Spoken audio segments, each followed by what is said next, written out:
Moving on, Canada and Mexico are on edge as U.S. President Donald Trump is set to slap a 25% tariff on imports from both the countries. The deadline being Saturday. Trump says he wants stronger action to stop illegal immigration and the flow of fentanyl into the U.S. Trump has also threatened a 10% duty for Chinese goods on the same day. Similarly, over the drug as well. There were hopes that Trump's tariff threats were a negotiating strategy. But White House Press Secretary Karoline Leavitt has reaffirmed that tariffs against the three U.S. trading partners will be imposed on Saturday.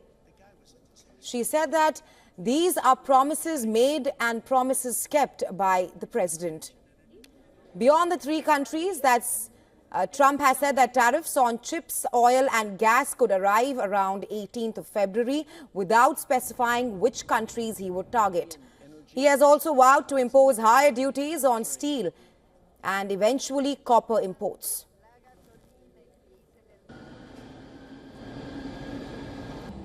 The European Union charges us 20% plus a VAT tax, called a VAT tax, very similar, and it costs us an absolute fortune. We are treated so badly. They don't take our cars.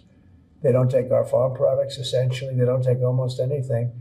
And we have a tremendous deficit with the European Union. So we'll be doing something very substantial with the European Union. We're going to bring the level up to where it should be. And if you think of the European Union, then you go to NATO. It's largely the same group of countries. As he prepares to impose tariffs on China, Mexico and Canada, Trump has now said that he is absolutely going to impose tariffs on the European Union as well in the future. He added that the bloc has treated the U.S. terribly.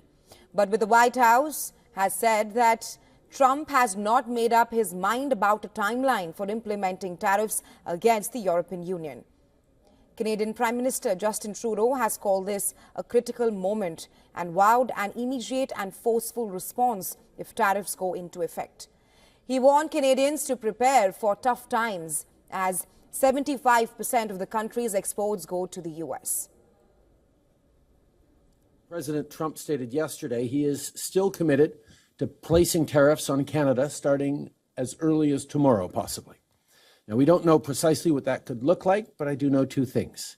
First, if the president does choose to implement any tariffs against Canada, we're ready with a response, a purposeful, forceful, but reasonable, immediate response. Mexican President Claudia Sheinbaum is taking a more measured approach, saying her government will wait with a cool head, but opposes the tariffs, warning that they will hurt both economies and drive up prices for U.S. consumers. Vamos a esperar, como siempre he dicho, con la cabeza. Let's wait with a cool head, as I've always said, and make decisions.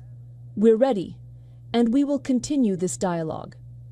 Today, the Secretary of Economy is here because it's important to remember the implications tariffs could have for the economy of the United States, for the commercial treaty of the three countries, for the three countries, for our people, but in particular for the economy of the United States. Pero en particular para la economía de los Estados Unidos. North America's economies are deeply linked through trade deals like NAFTA and its successor, the United States Mexico-Canada agreement. But with Trump's deadline just hours away, uncertainty and tensions are running high.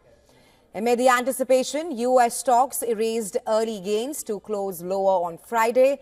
The Dow Jones Industrial Average closed down 0.8%, while the S&P 500 finished 0.5% lower and the Nasdaq Composite fell 0.3%. While Trump has acknowledged that the tariffs may cause a short-term disruption, he has said that he is not concerned about the reaction of financial markets to his plans.